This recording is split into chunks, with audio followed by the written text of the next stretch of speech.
Hey y'all, join me while I read Natural Psychology and Human Transformation. Right now, I am reading Grafted Psychology. Psychology represents an extremely important field of knowledge because it is the model for understanding the human being and the human potential. The images reflected in psychology serve as the basis for how people see themselves and their potential. In the ancient days, psychology did not exist as an objective science because the image of man was too large to fit into the narrow mode of objectivity. The human being was considered to be created in the image of God.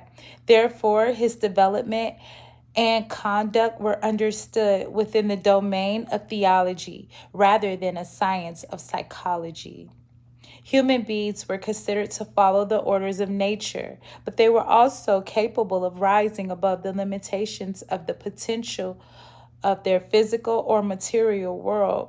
So, nature was used as a source for the allegories or metaphors to describe the growth or evolution of man rather than a way to dive direct images of man. Even though man's nature was considered to be orderly and controlled by the higher plan of a planner, ordinary observation was considered inadequate for understanding man.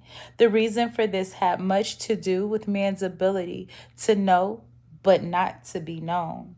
Human beings are born with fewer initial abilities than most animals. However, within a limited period of time, because of his learning capacity, man studies, imitates, and quickly surpasses these animals who were his superior in size, speed, and instinct. Whereas other animals are obviously locked into the dictates of their particular nature. Example, birds can fly and fish can swim. They cannot assume the nature of any other animal. The bird is the master of flying in the air, but those birds that are not waterfowl cannot master swimming skills because it is not in their nature.